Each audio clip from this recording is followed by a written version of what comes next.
ngomba kwihana nanjye bazambaza ngo wihane iki nkavuga ikintu nihane. Abazimu bari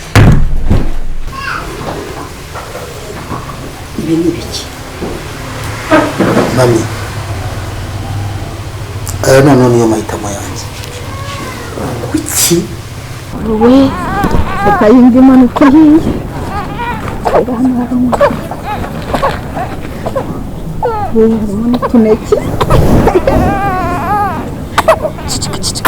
nta kintu n'iki mbabara udatuma nzamura ijwi nkavuga nabi. Ntabwo bishoboka ko nakongera kugusengera utari kumwe n'uwo mukozi w'ibibi mwakoranye, kuko ntabwo uri igitambambuga cyo kugira ngo uve ku cyaha kimwe usubire ku kindi. Bakunenge. Sohoka. Mama rimbo barira.